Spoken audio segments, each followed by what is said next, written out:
later. Um, welcome to Live. Here's what we're going to talk about tonight. We are going to talk about the Tulsi Gabbard and Patel hearings, and then of course we will always round up with some trivia. I'm Daphne Brogdon, TV host, coolmom.com, first comedic mom blogger, and radio host and community gadfly. So I'm going to go live on TikTok now too. TikTok. Talk. Hello and speak easy. News of the day with Daphne Brogdon. How are you all? I hope you're having a good day. Obviously, incredibly sad last night about the airplane crash in DC. Very sad, very scary for, there by the grace of God go I, since we've all been on planes and American Airlines and taken off and flown from that airport, and it's awful. And I mean, there's really nothing to say. It's a tragedy, and it's awful, and we'll investigate and see what occurred. What I am, in terms of discussion, what I would like to discuss, what interests me, is some of the hearings. In particular, the Tulsi Gabbard and Kash Patel hearings. And for those of you who have not joined me before, I'm Daphne Brogdon, TV host, radio host and producer, first comedic mom blogger, and now guest content creator, stand-up, improv, all kinds of stuff. And also a lot of community work, been very involved in local political stuff and community work. So I'm kind of bringing some of that, let's bring community together online. And that's why I welcome people who have different political persuasions to join us here, as long as you're polite, which is why I call this speakeasy. It's my little double entendre. So Republican, Democrat, it's all fine as long as you're polite. And there's one of my favorite polite people, Dolores. Hello, Dolores. Good to see you. I'm going to put my glasses on now so I can see. Actually, these are my fancy readers. Hey, so you guys got to tell me what you think about them. Maybe you see the lights a little bit too much. But so I'm going to, and as always, thank you for the people who've already liked this live. It's really important. If you please make comments. If you like the live, you tap the screen to get hearts. Also, if you please give me a follow. Trying to get, thank you for sharing, Flores. Trying to get to 10,000. That's the magic number on TikTok and on YouTube. Those are the magic numbers where you can maybe finally make ones of dollars. So join my team. There's also rewards, and for the TikTok viewers, you can no longer buy the coins on the app ever since the shutdown. You have to go to TikTok.com and buy them, and it's actually less because then you're not paying the Apple fee. So if that's something you want to do to not only support me but other creators, that's a way to do it. So thank you guys who are. Hey Chet, how's it going? That's super nice. I appreciate new people coming, and I love seeing some of my regulars here like Dolores. So just keep tapping the screen. So I want to get into right now about the Tulsi Gabbard and the Kash Patel hearings, because I think it was interesting. Because here's the problem with appointing media darlings. It's because if you hire people who've gone on podcast and had a lot of ink spilled on them, then the Senate has a lot of ammo. And that's why of Trump's various appointees, Hegseth, RFK Jr., Kash Patel, Tulsi Gabbard, those are some of the more controversial ones because they've said or done perhaps provocative things. Whereas, nobody's up in arms about that Secretary of Commerce. I won't have it. That Secretary of Labor. Most people are like, huh? Who? Whatever. Okay, pass. Or Marco Rubio, Senator Marco Rubio, he was approved 99 out of 100 for Secretary of State. Because most people, even if they were Democrats, they're like, yeah, he's been a long time senator. Yeah, that's fine. Yeah, that fits. That tracks. Yeah, he's totally qualified for that position. It makes sense. So I'm wondering if any of you guys saw the hearings, because I'll start with Patel, because I thought Patel was kind of interesting. He's the biggest shapeshifter I've seen of them. because he has said and done some kind of nutty things. He's been very outspoken, and he goes on, very right wing shows like a Steve Bannon or whatever. Mark is CIA. Who's Mark? Um, so he even wrote a children's book about Trump. He raised funds for the J6 choir. Yet in the hearings, he really was very calm and measured. And if you hadn't known anything about him and you watched him in some of those hearings, it'd be like, why are they giving that guy such a hard time? Some of the senators, it's also interesting to see how senators have to deal with it because they have these time limits. So in some ways they can seem a little rough. They're like, so, Santos Guerrero, is it true that you got 2 cartons of milk? Well, you see, I'll take that as a yes. It's like because they actually do have to, they've got their 5 minutes, 7 minutes, whatever it happens to be. So they kind of, they're rushing. And of course, they want to get a good sound bite or a good moment that they can send out to supporters to say, see, I'm doing work for you. Look how I grilled that guy in the hearing. Tom says, problem is they're all true Republicans. They don't care what happens. Well, we'll get to that because I actually think in there's some cases, especially with Tulsi Gabbard, there is some opposition. Dolores says you hate yes or no. I know what you mean, Dolores, except that I'm sympathetic to them because the way the parliamentary rules are, they have a very short amount of time. And the problem is that people can run out their time, and the candidates are all trained to do that. Like, well, thank you. I'm really glad you asked me about how much milk I buy. My son likes Lactaid, and I personally prefer whole unpasteurized milk. So in our house, they could just they could go on and never get to it. Yeah. So that's why it's such an art, because sometimes even when I'm agreeing with whatever senator is grilling them on, sometimes I'm like, oh well, that was a little rough how they said that. And some were, like I said, some were more artful than the other. What was the one that I thought was not landing so well? I think with Patel, it was Blumenthal. I also think Blumenthal, if you know Senator Blumenthal, pretty sure he's one of the Connecticut guys. From a distance, you go, oh, that's a nice looking man. And as you kind of get up closer, you go, oh, he's a little old. But I don't know what he is if he's with the hair dye or the Botox, but he's sort of well preserved. But then once he was speaking, he was trying to grill Patel on the January 6th, his support for the January 6th. Michael, most of them are too old. They need, well, yeah. Well, tell me about it. I mean, I keep calling Schumer Grandpa Munster. I'm like, when is Grandpa Munster going to step? At least maybe he stays in the Senate, but step down from the leadership role. Like, let the new blood. Time for the new blood to come in. So he was asking him about, the point was well taken. He said, look, essentially he was kind of trying to set him up with like, isn't it terrible to assault an officer? Yes, sir, it is. Interesting. Okay, so you actually raised funds though for the J6 choir. You know who's in the J6 choir? No, sir, I don't know. John Kennedy. Yeah, he's a kook. John Kennedy is a personality. Senator John Kennedy, not the late president, from Louisiana. Said, so he's like, did you know? And I don't remember the names. Joe Smith. Blah blah blah blah blah. And he's like, I don't know who Joe Smith is. And then he'll start to say, well, he sprayed this officer. No, I don't remember. But the point was made. Patel raised money for some people who assaulted officers. Not a good look for somebody who wants to head the FBI. But he kept doing it, and he's like, Maurice Mitch, blah, blah, blah, blah, blah, blah, same kind of thing. And finally I was like, okay, are you 7 minutes done? Like, okay, that one didn't land so well. Amy Klobuchar, I thought, am I saying her name right?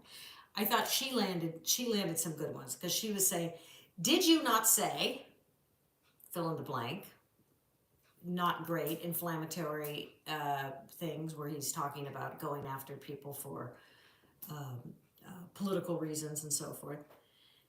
And he'd go, oh, I don't recall. Or, oh, that's only part of my sentence. And that was where she did it well enough that he came like you, even if you didn't know him, you'd go, he sounds like he's trying to hide something. That statement wasn't so good. That was not so good. Talk about puke glossy orchestration of the violence. Oh, yeah. Yeah, the whole it's all Pelosi's fault. You'll get no harbor here. I'm sorry. I'm not gonna. That will not land here well for here for me. And if you're just joining, Daphne Brogden, where we talk about news of the day. Today we're talking about the Patel and Gabbard hearings. Love to hear your opinions. We also can do multi-guest if you've got a polite 2 minutes. And the whole thing is that you just have to be polite. And towards the top of the hour, we will do the one thing in this world that brings everybody together, and that's trivia. There you go. So I was going to read, let's see. So, yeah.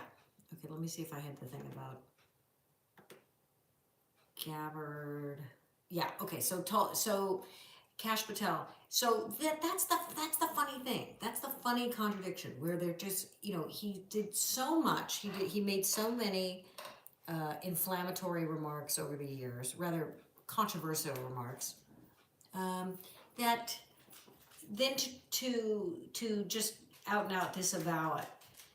And I always wonder, like, couldn't they kind of thread that needle? I mean, I think this with all politicians. Couldn't they have said, listen, this is, I was talking to a crowd where that was landing, and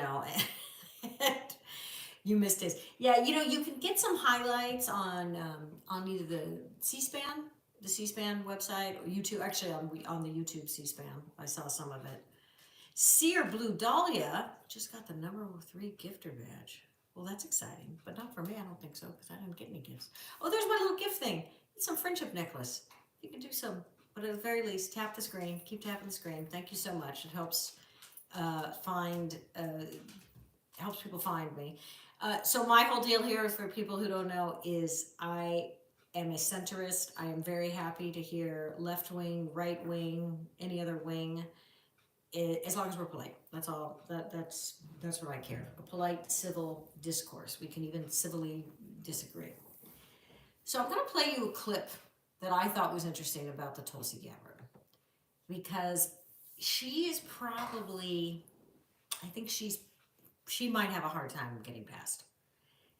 And it was interesting because it wasn't what I thought was really gonna cook or goose. The two things that I thought was the most concerning about Tulsi Gabbard was how close she seemed to totalitarian dictators, that she visited Syria, that she met with Assad. Initially, it was other people these guys who paid for her to go there. There were some wealthy Lebanese.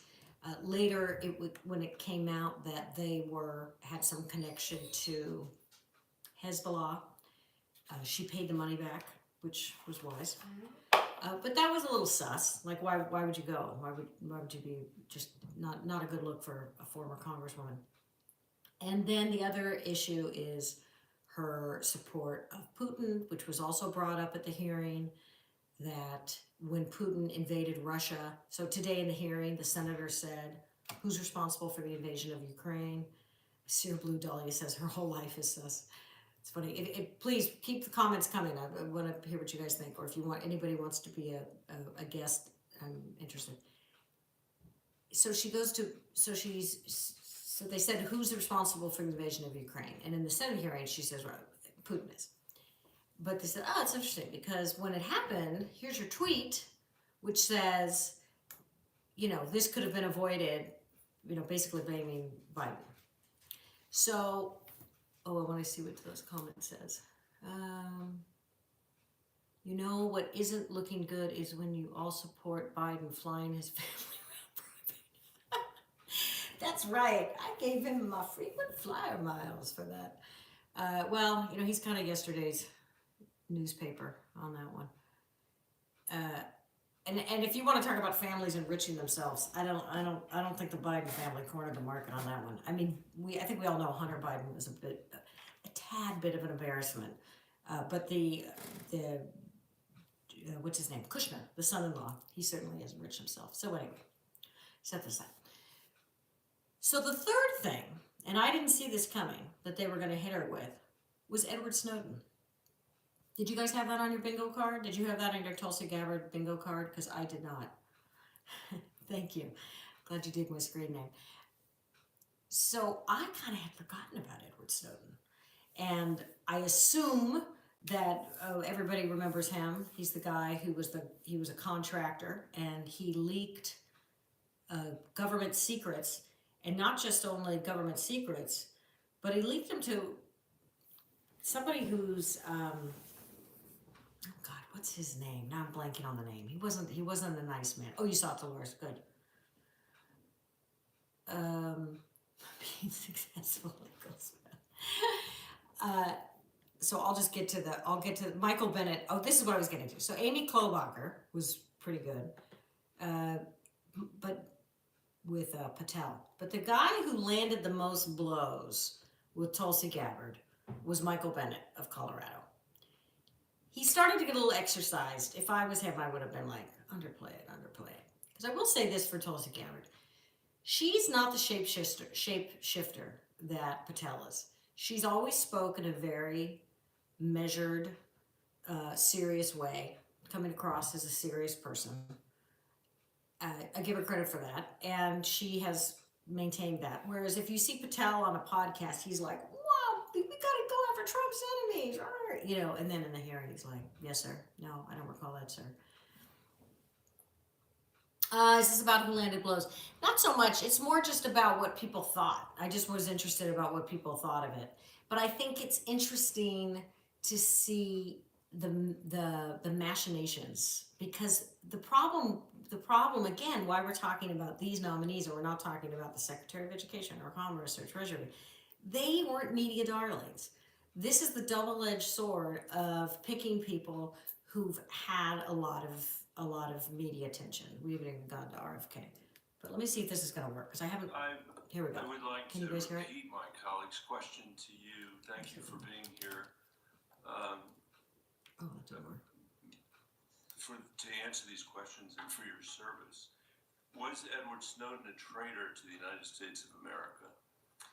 Senator, I will also repeat my answer. He broke the law. You said earlier that you were offended by a question that my colleague from Kansas asked, which I think was his duty as somebody on this committee to fulfill his responsibility to advise and consent. We are not here to be a rubber stamp for the President of the United States. So let me ask you again, do you believe, as the chairman of this committee believes, as the vast majority of members of our intelligence agencies believe, that Edward Snowden was a traitor to the United States of America?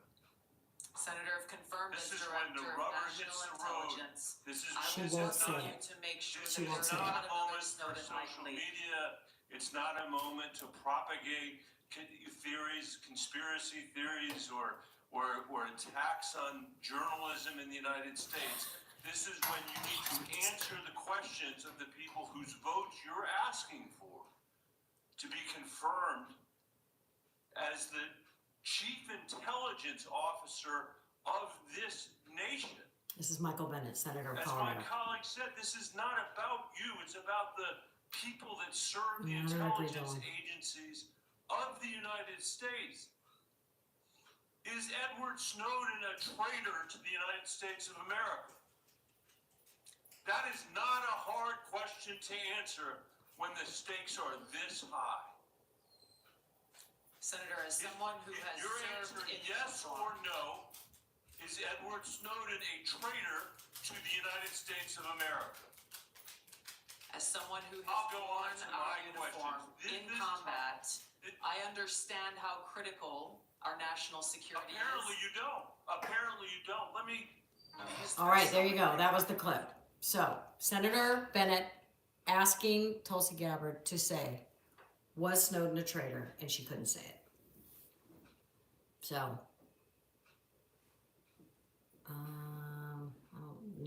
don't try to sell your stuff here. Cassie, don't try to sell your stuff here.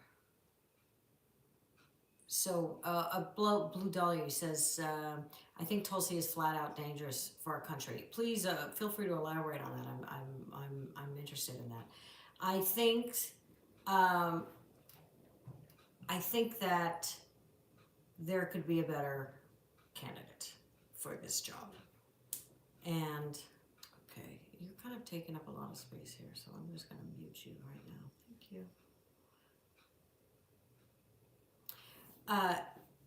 you. You don't know that much about her. Yeah. Well, she was a congresswoman. I mean, she started off kind of, interesting. She was National Guard, and she was a congresswoman.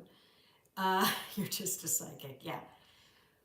But the Edward Snowden thing, if you steal secrets, even if you say it was for something good, like he said, it was because he wanted us to know, Americans, to know that there was surveillance on civilians. So for some people, that has made him a hero. I didn't think so because, frankly, I already thought we had no privacy. That was not I don't know, maybe I'm too open to the police state or something, but I just didn't, I just thought that was not a news flash. David says she ended Kamala's run for president. Well, I don't know if she ended. I think Kamala ended Kamala's run for president in 2019. She was not a very strong candidate that year. But I do remember the debate where she kind of was strong at debating against her. CJ, Democrats, why did Trump win all the swing states? Yeah, CJ, that's not what we're talking about. Nobody is contesting the Trump won. You won't get any argument from me. We all know that he won. And we've talked about on other lives why he won. Right now, we're just talking about a couple of the more media attention, say, is that a verb? It's probably not a verb. Of Tulsi Gabbard and Kash Patel, because I think that is so interesting about how that they come across and how they try to change when they are in that Senate hearing, so that they obviously know that they have to act differently in front of the senators. But how does it hit you guys when you're watching it? Do you would say, like, let's say somebody like Kash Patel, we know he's made some outlandish, provocative statements, and he's not saying, yeah, I made them. He'll either say, oh, I don't remember, or that was a partial statement. And then the senators are hammering away. Sometimes they land, sometimes they don't. Dolores says they all do that even though, 100% Dolores. It's I mean, if anything, today it was the Democrats were doing it more. But it's the same game, whether it's Democrats or Republicans. They do it's the same thing. What I'm saying is, as the audience, when you can see so clearly, like, that Kash Patel is not owning up to his previous statements, does it make you sort of favor him more or the senators? Because, I mean, on the one hand, I can say, well, I guess he's handled himself well, but I'm like, yeah, but I still wouldn't vote for him because I think he's too partisan, and he has said things like, I'm going to get rid of, I'm going to turn the headquarters of the FBI into a museum of the deep state. That's not serving the American people. That's not what the American people want.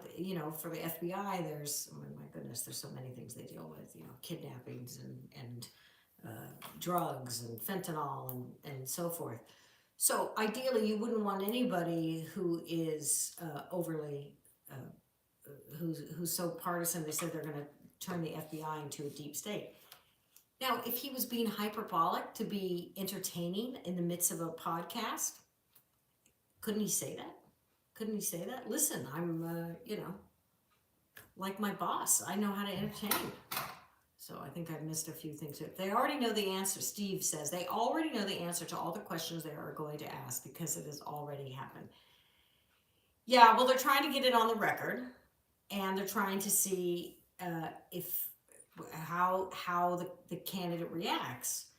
Now, they can disavow, like, even though Tulsi Gabbard had said earlier, years ago, that Snowden was a hero.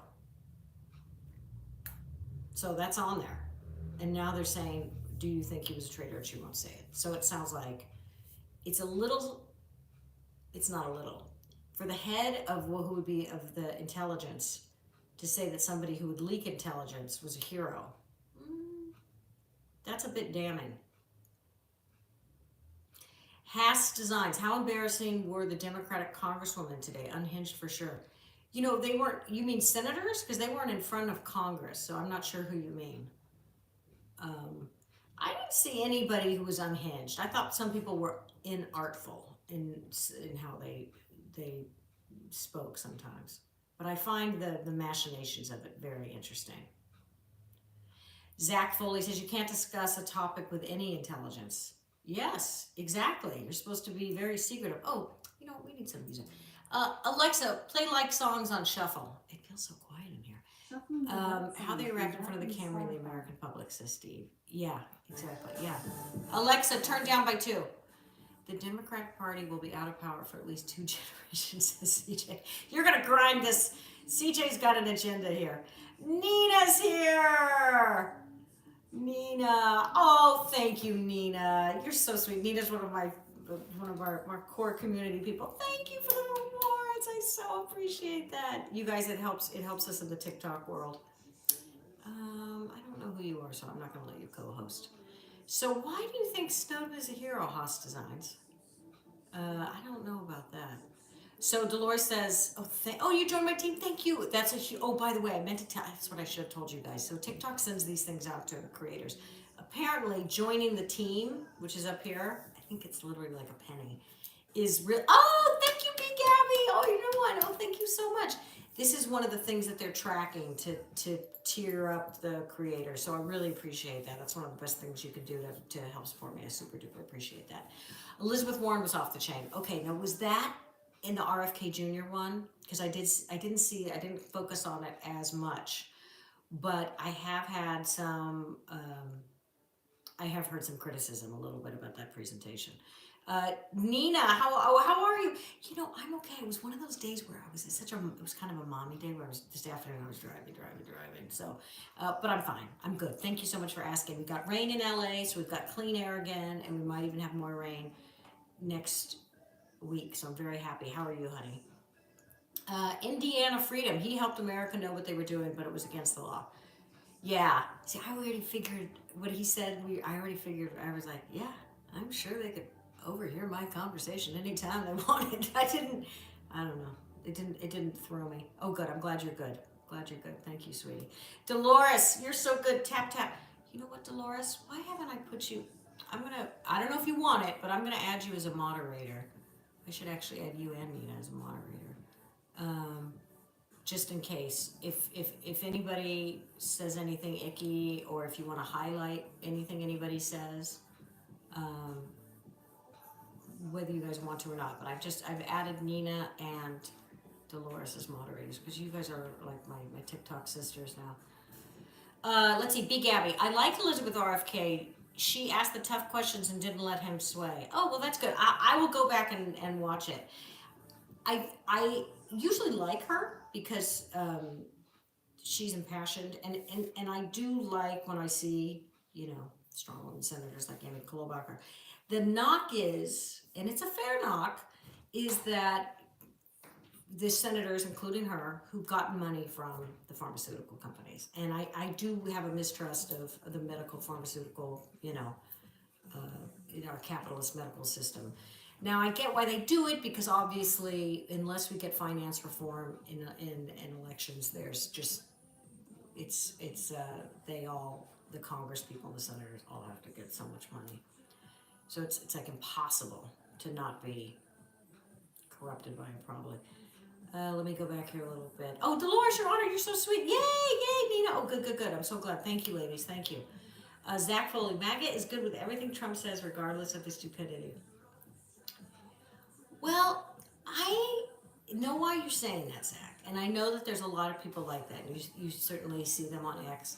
I have found some people in my world here who voted for Trump who can criticize him. And I will tell you, I also don't love it when Democrats can't criticize Democrats. And that's one of the things that I look for, and it's hard to find, and that I want here is I'm still a registered Democrat, but I'm a centrist. I appreciate when I hear a critique of Democrats and Republicans from Republicans, because, even a broken clock is right twice a day, and everybody's flawed, so you've got to be able to critique people. Steve says Colt 45 will put the Democrats right back in the White House. I don't know what Colt 45 is. I don't think the Democrats are assured of that at all. I think they've made so many missteps. Are they Republicans or are they MAGA? Well, that's a good point, Zach. I guess that's, I guess to go back to college, we have to define our terms. What's the difference between Republicans and MAGA? I'm not sure. I guess maybe that's a self-identification. I'm not sure. Steve said the more DJT hold back, more fun. Oh, the more Donald Trump holds back more funds, the more likely he will make it harder for Republicans to return to the White House. Okay, so Zach, I agree with you. There is a difference probably between Republicans. I just don't know. I don't know how to assess that. That's a good question. Steve brings up a really good point, and this was actually what we talked about more on the live on Tuesday, where I said, listen, like him or love him, Trump's president, full stop, he's president. And he's going to have a lot of latitude by the purview of his job, by law, that he can do what he wants. And I think it's a mistake for the opposition to create problems or object to every little thing when you're like, well, that's his right. That's why I think, you look at the appointments where you say certain cabinet picks nobody says anything about. That's fine. That's his choice. But when he oversteps what the executive position should be doing, which is the pocketbook of Congress. That's why what you're talking about, Steve, in terms of the funds, when they said wants to hold back the grants. And I understand that can be tempting because there may be programs that you or I or people don't agree with. I'm sure there is. But we've got to keep it in the hands of Congress, because unfortunately, Congress itself over 50, 60 years has actually made itself weaker. They have, the founding fathers expected, their design was that the legislative branch was going to be the most powerful branch of government, but it's actually shifted to be the executive branch. And that's partly because Congress will say, well, we'll go to the committee and we'll defer to the executive. And it's so short-sighted, depending upon who's in power, that they do that because their guy is in the White House. But then obviously it sets a precedent. And we all have to be cognizant of going, no, we still need the checks and balances. I don't care if my team, if the LA Dodgers is the president, so to speak, we still don't want that. We still gotta play fair. B. Gabby, Congress holds the purse, not him. Exactly. I agree. Dolores, I try to be an objective Republican. We must remember we're all in this country. And Dolores, that's why we're buddies. I totally agree with you. And which is why you've got to think long term. We can't just think, oh, our guy's in there for the next 4 years. Let's go for it. I mean, I voted for Biden because I thought, oh, Joe from Scranton, we're going to have kind of a nice, normal, middle-of-the-road guy after some of the chaos of Trump, of Trump. And then Joe Biden did all these, super lefty things and honestly, kind of, really paved the way for Trump's return. And I was just talking to a friend today where we were both like, what? It's not what we were voting for. We thought we were voting for a moderate. What happened? Let's see. Yeah, okay, there's a difference. Steve, sorry, I try not to use names. That's why I say called. Yes, I got that. Oh, 44 Obama, 40. Huh. I'm sorry, Steve. Yeah, that was a little hard for me to follow. Thank you for clarifying that. Thank you. I was about to say sweetheart. I'm like so old fashioned. I would probably be arrested if I was or fired, because I'm like sweetie honey to everybody. I'd probably be in trouble if I was somebody's boss. Yeah, Congress holds the purse string, says Steve, because of Nixon. Right? The what do they call it? The impoundment. I think it was the impoundment. Snack. Republicans have their own thoughts. MAGA is told their thoughts. Interesting. Steve, I try to be an objective Democrat, but I lean more towards independent. Steve, you and I are in the same boat. I was just thinking on a walk the other day, God, maybe I should become an independent. I don't know, It's partly because some of the things that I feel I hate hearing, when I hear something like, well, right-wing people care about blank. And I'm like thinking, it's funny, I care about that too. And I'm not right-wing. So I think, I don't like how the media sort of slots people in a way. Mary Beth, I said the same thing, middle of the road, Joe, it will be okay. Yikes, LOL. Oh my God, Mary Beth. Right? Exactly. That's exactly what I thought. And then I was like, yeah, I know. So my friend that I met today, she kind of admitted like, nobody heard me. She goes, let me tell you, I voted for Trump. And I went, oh, really? I said, I kind of thought you did. She goes, I haven't even told my husband, you know. So I said, well, don't tell anybody. It's your own business. You can do what you want. But that's what she said. She just said, just went too far. And, very true. And I said, well, I didn't, but I get it. I get being discouraged about what occurred. Roy, we do not like life put on hold for politicians who are not in the trenches. What does that mean? We do not like life put on hold. I'm curious, Roy, and I've always loved that name, Roy. Steve, you're a retired Teamster. Oh, that's interesting. Now that's an interesting thing because Teamsters and union people, historically, at least in my lifetime, were Democrats. And then from what I understand more and more is that things like NAFTA and things that jobs, going overseas. And I have to be honest, when I was a young lady in the 90s, I was like, oh, NAFTA, that sounds good. Roll open everything global, because that didn't work out so well for some people. So, but I'm interested as a Teamster, do you find that other Teamsters have they moved more right, and if so, why? Yeah, of course. Have you found him? Have you found Jimmy? Such interesting. Anyway, okay. Keep tapping the screen. We're at 4.5. Fantastic. Thank you so much.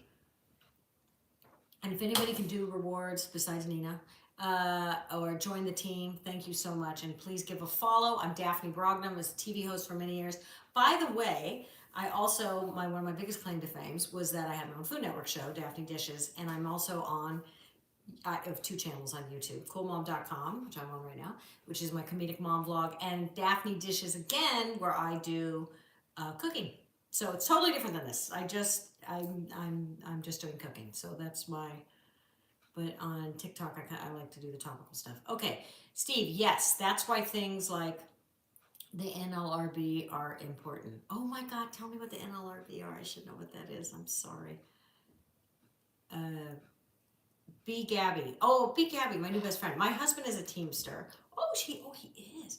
And I have found political affiliation really depends on company. That's interesting. So some like trucking companies are more left or right. Steve, the question on the Teamster depends largely on what part of the country you're in. Interesting. Oh, National Labor Relations Board. Oh, shucks. Thank you. Thank you too, Moonshine. That's okay. So yes. So Gabby says, yeah, it depends upon. So it's the culture of the company. So during the pandemic, I was very lucky because my late husband, who's a chef on restaurants, and this is what was lucky. What was unlucky was because of COVID, we had to close our restaurant, and there certainly was no TV work.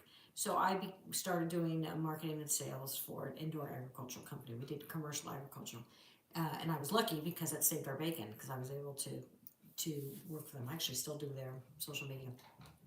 I love that company. Anyway, it was really interesting to get to know the agricultural industry, which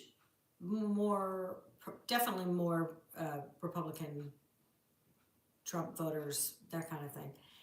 And I really wish that some Democratic brethren would work in a situation like that because it will dispel so many generalizations. And I'm sure it's the same like you talk about the Teamsters. Like some are left and some are right. And even if they are, it doesn't really matter. As long as you get along. Roy, I was a Teamster when Jimmy Hoffa's boy came to the plant. He was a nice guy with muscle on the side. Oh yeah, I bet they gotta have some muscle. I didn't know his son succeeded him. That's very interesting. Steve, lots of Vegas equals casino workers, etc. are union members. Well, yeah, they are. They're really organized, and that's what's interesting that how Trump just went and thanked Nevada because he thinks that the saying no tax on tips is what helped him win. Dolores, LOL, saved her week. Oh, hi Trini, how are you? good to see you. Just so you guys know, so Trini here is a guest. Trini cooks. She is one of my brethren in Food Talk. Food Talk is the longest running food creator on TikTok, and it's like a consortium of different types of chefs. Trini is one of them. She also has her own channel where she cooks, and very down home, very sweet, very energetic. So give her a look. Oh, Nina, you know Food Talk? That's fantastic. I love it. And I'm doing a show there 1 p.m. Central on Wednesday. 1 p.m. Central, I do the Food Talk live show, which is, whoa, that is a learning curve. Because I've, cooked, and I've cooked on TV, but to cook live on camera, that's a brain fry. Nina, I'm a home baker and a foodie. Oh, good. Oh, please. Oh, come watch it. I would love for you to watch that. Okay, Steve says, Jimmy Hoffa Jr. did not immediately see his father. There was a large. Oh, I bet there was, because he would have been like a kid when his dad disappeared, right? Disappeared in the cement shoes. All right, let's see. Where are we for time? Oh, you guys, it's almost time for trivia. So I think we, once again came together in our sort of ecumenical, bipartisan way to see these things. Hoffa Jr. just left office sometime in the last 5-7 years. Oh, interesting. But you were a Teamster a long time. Nina, I worked with Rachel Ray and her mother Elsa Ray when we were kids. Oh, no kidding. Well, she's been really vigorous, hasn't she? Dolores, great. Thank you, Dolores. Sometimes it's hard to know when I don't have anybody. I don't have anybody else. So I really appreciate that. Oh, good. Okay, thank you. All right. So I have not pre-vetted. I actually asked my daughter because I was going to be so busy today. So I asked her if she would pick a part of American history that we could do to do our trivia on, and she picked Industrial Revolution. So we're gonna do Industrial Revolution, which of course really plays into everything we're talking about now: the Teamsters, the National Labor Board, and the legacy of the Industrial Revolution still continues. So bing, bing, bing, bing, bing. Get ready for your buzzer. Start thinking Industrial Revolution, which I think, what is that, 10th or 11th grade? Did we learn about Industrial Revolution? I can't remember. It's probably different now, right? NLRB consists of 5 members, 2 Democrats, 2 Republicans, and the president historically appoints the 5th member. Okay, let me ask you this before we start it, because you know so much about this, Steve, and I appreciate that. What do you think? What do you think of the appointments? Because I haven't followed that at all. Do you like the people that Trump has appointed? Has he already said who he's going to appoint? I'd be interested to know. Let me take that one off. Brother Bob, he fired too. Look at you guys, you're so up on National Relations Board. Maybe I got to do some homework on this. I don't know. All right. Okay. It's a pop quiz. 15 things to know about the Industrial Revolution. Dun, dun, dun. Which country is credited with beginning the Industrial Revolution?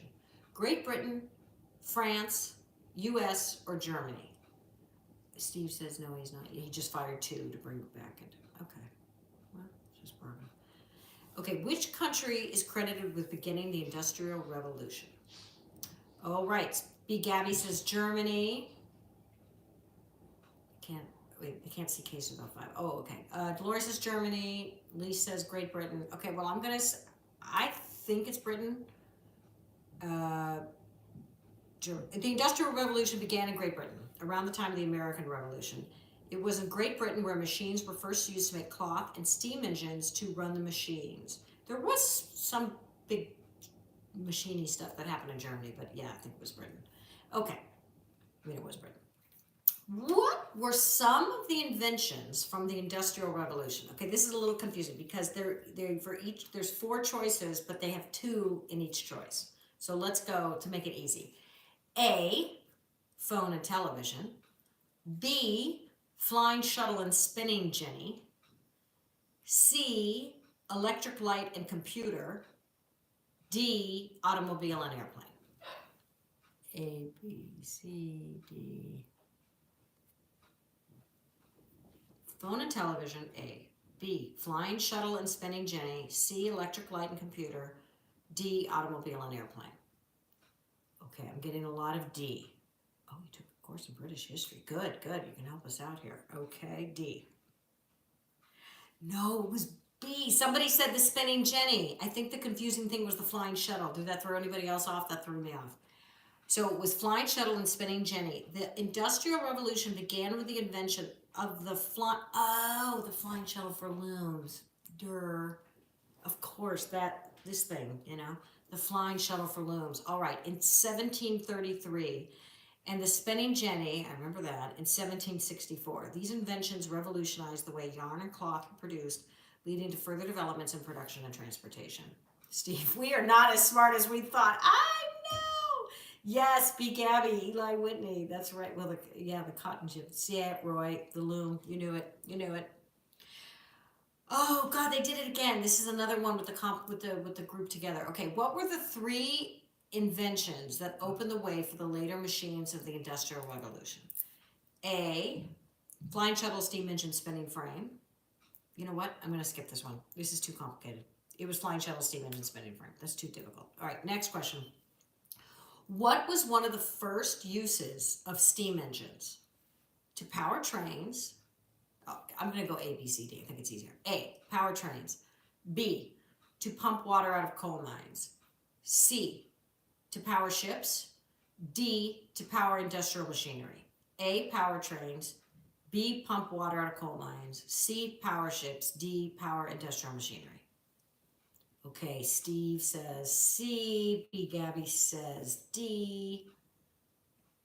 Nina says C. Okay, well, I have more C's than D, so I'm going to go C. It was B, guys. It was to pump water out of coal mines. Nobody said that. Lisa, you said A. Yeah, it was. Kind of makes sense, right? Because they were the coal mines. It's one of my jokes now. I live in Los Angeles. Sadly, film and TV production, it's been down, and then the strike, and then everything. It's really, really down. I almost said B. Steve, next, you got another chance. And my daughter and I were joking because she has a few friends that have gone to, my son has some friends who are going to film a high school that has to do with film. And then my daughter has some friends going to college and they're majoring in film. She said that the other day, yeah, my mom says that's kind of like majoring in coal mining. Kind of is. I don't think the future jobs is there. All right, we already know this one. What did Eli Whitney invent? We know, it's a cotton gin. Okay, let's move on. Oof, okay. Put your ears up for this one. I thought it might have been the mines. Yeah, right? Yeah. Oh, Steve, you're in Oklahoma. Oh, Oklahoma. Okay. The Napoleonic Wars and the War of 1812 had what effect on the spread of the Industrial Revolution in the United States? A, caused a delay in the adoption of machine methods of manufacture. B, they gave the United States capital to purchase machinery. C, they provided an influx of labor to build factories. D, they provided an opportunity to introduce machinery.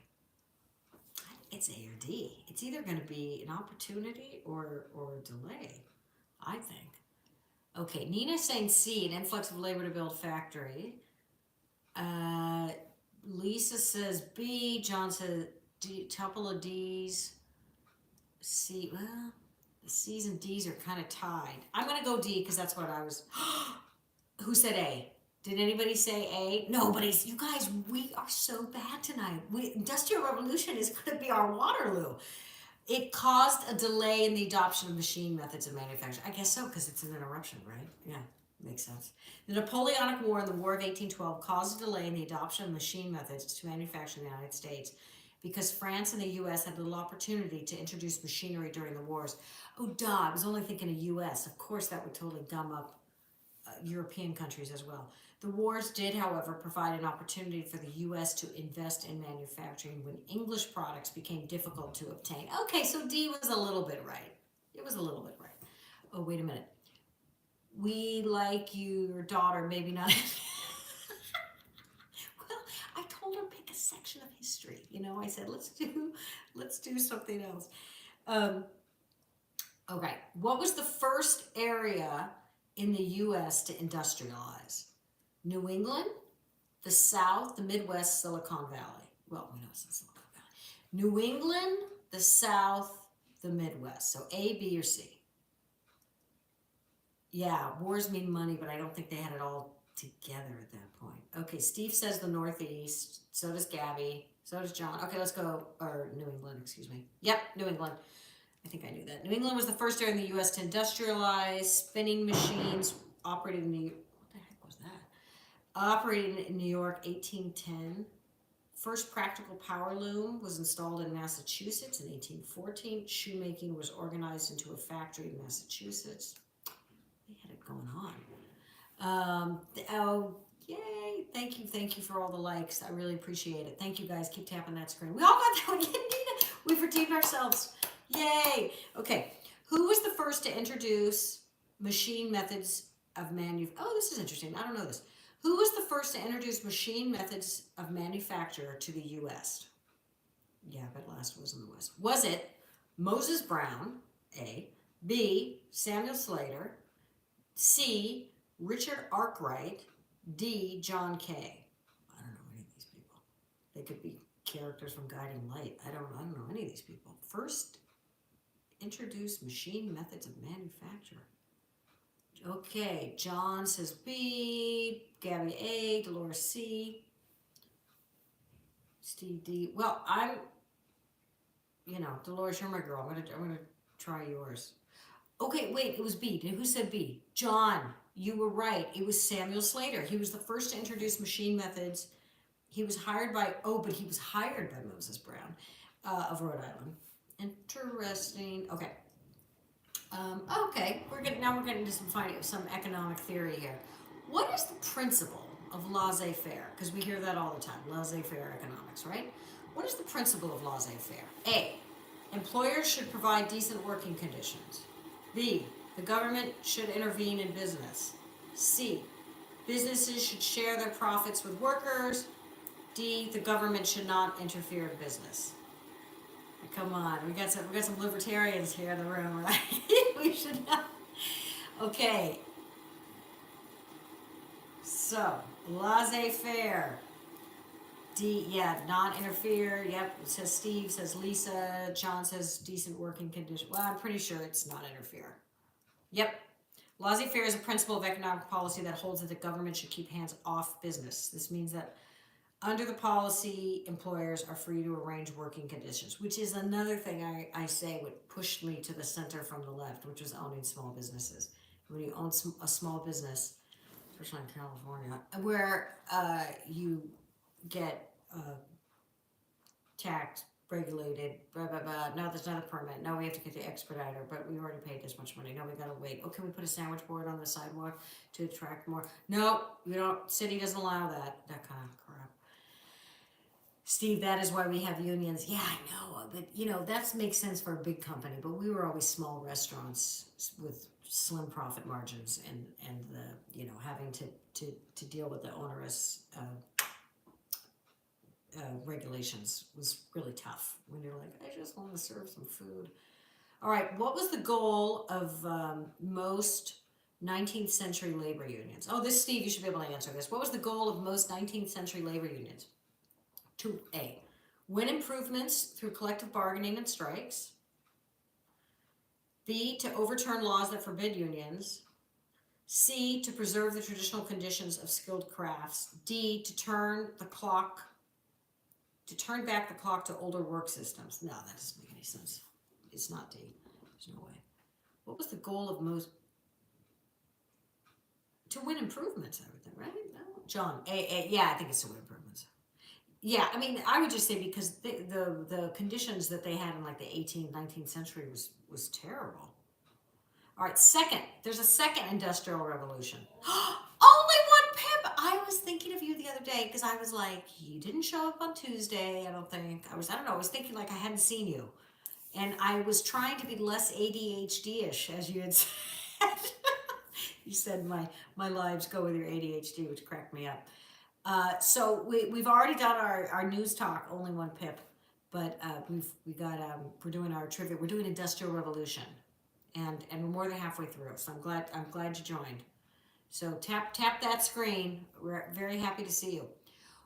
What is the second industrial revolution associated with? Number 1, agricultural advancements. 2, simple mechanical devices. 3, new scientific knowledge and industrial technology. 4, the first large companies. Second industrial revolution. I don't know. I feel like those answers are so broad. Steve says the third one, let's see, new scientific knowledge and industrial technology.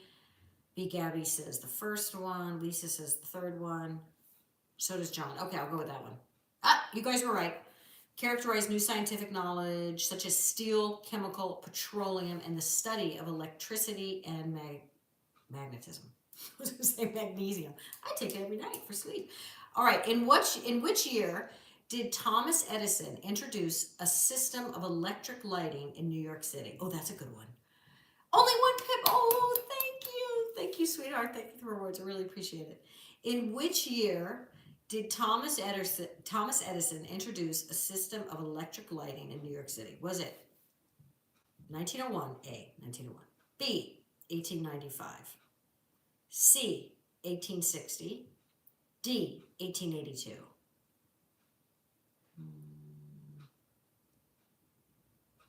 Delcam, all right, new one on the board here. It says 82. A lot of votes for 82. Okay, I'll go with 82. Oh, you guys were all right. 1882 marked the beginning of the age of electricity. That's fantastic. 1882. Thank you. God, and now, when you have a power outage for one night, you feel like I'm back on the prairie. We're can you imagine life now without it? Cheapers. Oh, this is so easy. Who invented the electric telegraph? Okay, I don't want to give it away. Sorry. Who invented the electric telegraph? Alexander Graham Bell, Samuel Morse, Henry Ford, or Thomas Edison? Only when this topic came up so much today, did it? Where were you talking that the power of the need for electricity came up? Of course, one of the things that's really come up in the aftermath of the LA fire here is how ideally we would bury the power lines, because now they're starting to say that maybe the Altadena fire. Oh, on TikTok. Oh, interesting. Oh, it's the zeitgeist. Okay, well, I think we know it's Morse, so I'm just saying. 1844. All right, we have 2 more. What innovation did Henry Ford introduce in the manufacture of his Model T Ford in 1913? What innovation did he introduce? Only one pip. Yeah, I know. I guess it's expensive, but it would really help especially with winds and fire. They really need to bury the fire lines, the power lines. Excuse me, fire lines. Okay, here's the choices. Henry Ford, Model T Ford, 1913. Number 1, telephone. 2, assembly line. 3, electric power. 4, interchangeable parts. What did Henry Ford introduce in the manufacture of the Model T Ford in 1913? Yeah. I think you're right. It's assembly line. Bang, bang, bang, bang. Winner, winner, chicken dinner. Greatly increased the speed of production. Was soon adopted by many industries. Lisa, oh, you're so sweet. Sorry about the fires. I know. Well, we were spared where we are. It was a super freaky, scary week. I have some friends that lost their homes. A teacher of my son lost his home, and my sister got a little bit of damage, but fortunately, and actually she's surprisingly, so they have to have some cleanup and some. She said the insurance has been on it, which is a nice surprise. Okay, last one. What did the American system of manufacturing involve? Oh, I'm sorry. What did the American system, it's like a name, system of manufacturing involve? Glad you're safe, California. Oh, thank you, Lisa. I do think California. I think the West Coast is so beautiful. Thank you. Okay, what did the American system of manufacturing involve? 1, importing materials from other countries. 2, using machine tools and arranging machines in line for efficiency. 3, handcrafting individual products. 4, or D, relying on skilled artisans for production. What did the American system of manufacturing? Americans are like, I'm going to do it my own way. Don't tread on me. Okay, everybody says using machine tools and arranging machines in line for efficiency. Yes, that's the American way. We will end. That is correct. The American system of manufacturing involved using machine tools to make parts and arranging machines in lines for more efficient production. This system was admired by all other industrial nations. Our manufacturing was admired. Let's hear it for America! Yay! We did it. It is pretty interesting. I wonder what the Canadian Industrial Revolution was. They must have had one. They're so close. Oh, what is this coming in? Oh my God, so sweet. Oh, Nina, you're the best. Nina, you make me so happy. You're gonna keep me on this algorithm. Yay! We've got our goal. Thank you so much, Nina, and thank you and Dolores for being moderators. So you guys are locked in. Anytime you guys come on, you can do that, which means you can mute people and block people or pin things or speak for people. Oh, that's great. Thank you so much, Nina. Well, I hope so. I mean, what did we have? Trump got a 75 more days, or we'll see if they can figure it out. But just in case, I'm also doing this, trying this on YouTube as well. So listen, Jimbo the Flying Elephant. I want that name. That's a great name. Steve, I enjoyed this very much. I think I found my people. Steve, yes, please come and be with us. Come and be with our people. Trump let go of hundreds of FAA now? No, they shouldn't do that. Not after the plane crash. Steve, yeah, so here's what the deal. I do this at the same time on Tuesdays and Thursdays, okay? And Wednesdays, at middle of the day, I do the cooking one, the food talk at 1 o'clock. But thank you guys so much. You always perk me up as well. I would love to talk more about the union and labor more anytime. Yeah, you know what, Steve, why don't, when there's a topic, maybe you come on and I can do a multi-guest and you come on for like a couple minutes and tell us all about it. What? Wait a minute. Now that you guys are saying that, I just have to see this because doesn't seem like a very good idea. Trump blames Biden. I didn't see it. Trump FAA. Okay, wait a minute. Gutted key aviation safety committee before DC. Oh, wait, are you saying beforehand? Oh yeah, B. Gabby, he did it before the crash. Gutted key aviation safety committee. Oof, that's not good. I don't know. We'll see if that has anything to do with it. But I'm glad I'm not flying anytime soon. That's very scary. I'm such a nervous Nelly to begin with. I don't know about you guys, but when there's turbulence, I'm not happy about it. Anyway, let's try to end on a happy note. We got some good trivia. Steve found his people. He's gonna come back, and thank you guys so much. What a fun live. I'm here every Tuesday, Thursday, 5 p.m. Pacific time. Laura says that didn't have any bearing on this crash. Yeah, I hope not. Steve, I'm glad you liked it, and I appreciate it. Let's keep the good ecumenical bipartisan vibes going here. Have a great night, everyone. Nina, thank you so much, Nina. You're so sweet. Thank you for being so generous to me. I really appreciate it. Thank you for the follow, Lucy. Thank you for all the likes, Dolores. You're the best. You're the best. All right, take care. Take care.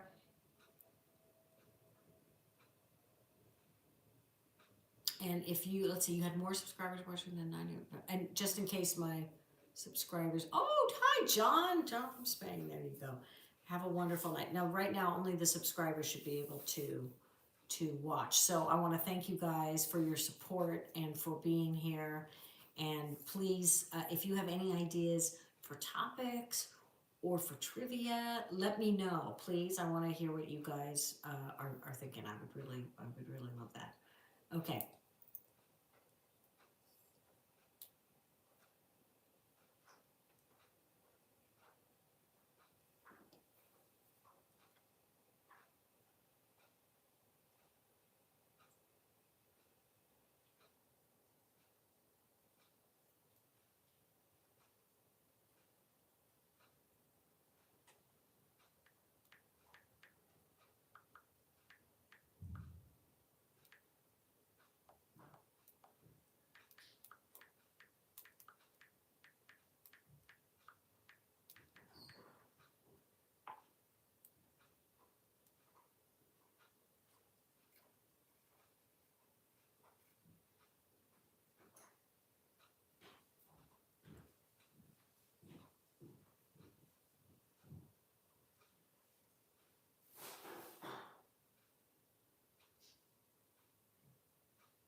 Sorry. Thank you for joining. Thank you.